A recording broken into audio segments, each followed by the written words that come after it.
भादवा की चौथ को भादुड़ी चौथ या बौला चौथ भी कहा जाता है। इस दिन चौथ माता का व्रत किया जाता है और इसके साथ ही विंध्याक जी की कहानी भी सुनी जाती है।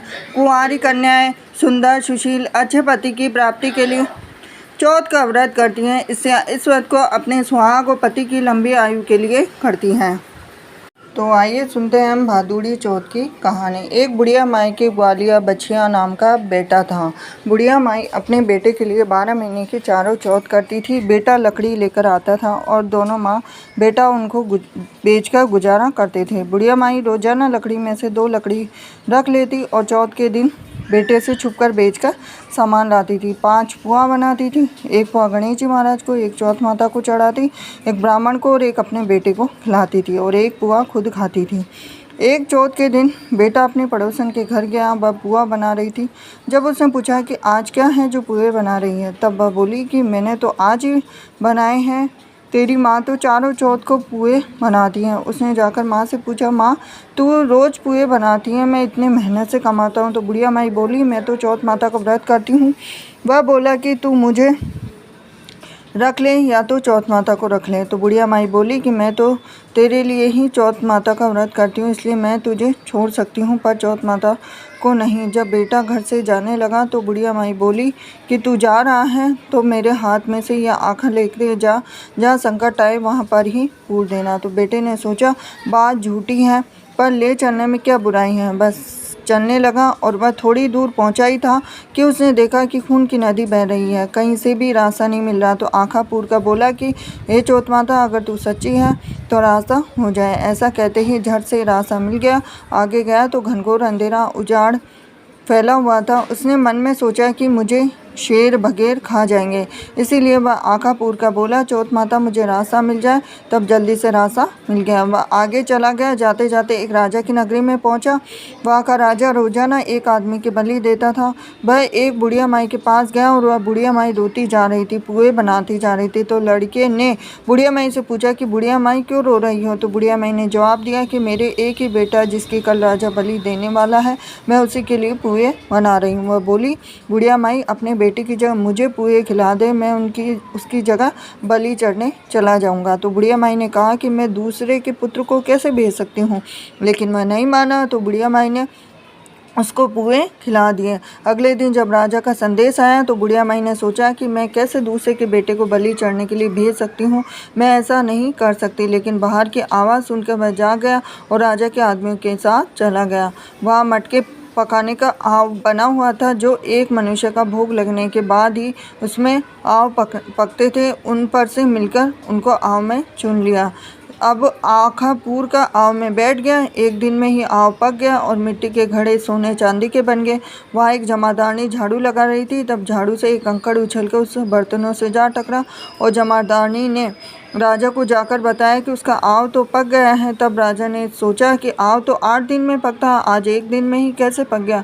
जब जाकर देखा तो वहाँ पर तो मिट्टी के मटके की जगह हीरे मोती और सोने चांदी के कलश हो गए। अंदर से आवाज़ आई तो धीरे से उतारो, अंदर आदमी है। आवाज़ को सुनकर राजा के आदमी डर गए और कहा, अंदर कोई भूत प्रेत आ गया है। फिर वह बोला कि डरो मत, मैं तो सिर्फ एक आदमी हूँ जिसको तुमने अंदर चुना रखा था। देखा तो अंदर हरे हरे ज्वार उग गए थे। राजा ने पूछा कि तू अंदर जीवित कैसे बच गया। तब उसने कहा कि मेरी माँ चौथ का व्रत करती थी।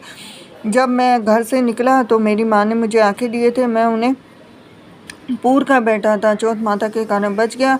तब राजा ने कहा कि मैं तेरे को एक घोड़े पर बैठा कर सांकल बांध देता हूँ। यदि यह सांकल खोलकर मेरे बन जाएगी तो मैं चौथ माता को सच्ची मान लूँगा। तब वह आंखें पूर कर बैठ गया और चौथ माता से कहने लगा, हे चौथ माता, अब तुम ही मेरी लाज रखना। तब सांकल खुलकर राजा के बन गई। राजा ने अपनी बेटी की शादी उस लड़की से कर दी और बहुत सा धन दौलत देकर विदा किया। पड़ोसन बोली कि माई तेरे बेटे बहू आ रहे। जब छत पर चढ़कर बोला कि सच में बेटे बहू आ रहे थे। हे चौथ माता, जैसे आपने बुढ़िया और उसके बेटे पर कृपा बनाई वैसे सभी पर कृपा बनाना।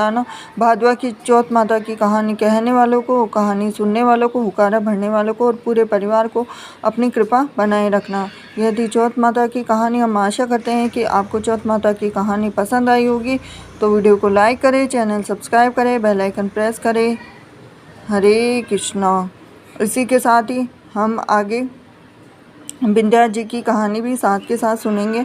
तो विंध्या जी की कहानी के लिए आप कोई सी भी कहानी सुन सकते हैं जो आपको उचित लगे। तो सबसे पहले हम सुनते हैं विंध्या जी की कहानी। भगवान विष्णु माता लक्ष्मी जी से विवाह के लिए जाने लगे। तब सारे देवी देवताओं को बारात में जाने के लिए बुला गया। जब सभी देवतागण जाने लगे तो उन्होंने बोला कि गणेश जी को तो नहीं लेकर जाएंगे क्योंकि गणेश जी बहुत ज़्यादा खाते हैं। धून धुंधालो सून सुनालो उखला सा पाँव छाजला सा कान मस्तक मोटो लाजे भीम कुमारी मोटे मस्तक वाले हैं। तो इनको ले जाकर क्या करेंगे, इसीलिए गणेश जी को तो यहीं पर घर की रखवाली के लिए छोड़कर चले जाते हैं।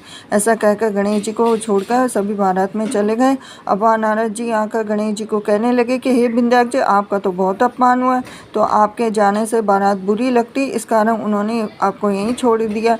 तब विनायक जी ने कहा, अपने वाहन मूसक को आज्ञा दी, संपूर्ण पृथ्वी को खोद कर खोखली कर दो। आज्ञा पाकर मूसक ने खोदकर पूरी धरती को खोखला कर दिया। खोखली होने से भगवान विष्णु के रथ का पहिया धरती में धंस गए। तब हर कोई रथ के पहिए को निकालने की कोशिश कर रहा था, लेकिन कोई रथ का पहिया नहीं निकाल पाया। रथ का पहिया निकालने के लिए हाथी को बुलाया गया तो हाथी ने उसका आकर सारा दृश्य देखा। उसके बाद रथ के पहियों को हाथ लगाकर कहा, जय गजानन जी महाराज, गणेश जी महाराज की जय। तो इतना कहते ही रथ का पहिया निकल गया। सब आश्चर्यचकित होकर कहने लगे कि तुमने गणेश जी का नाम क्यों लिया। काती ने बोला, जब तक गजानन गणेश जी महाराज का नाम नहीं लिया जाता तब तक कोई कार्य सिद्ध नहीं होता है। जब भी गणेश जी को सच्चे मन से सुमिरन करता है, याद करता है, उसके सारे काम बन जाते हैं। अब सब ने सोचा कि हम तो गणेश जी को लेकर आए ही नहीं। सबको अपनी गलती का एहसास हुआ तो एक जने को भेजकर गणेश जी को बुलाया गया, माफ़ी मांगी और गणेश जी का विवाह रिद्धि सिद्धि से कराया गया और विष्णु भगवान का विवाह लक्ष्मी जी से कराया।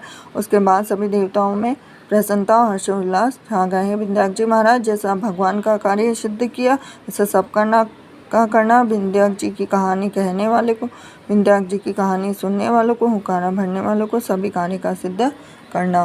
बोलो गणेश जी महाराज की जय।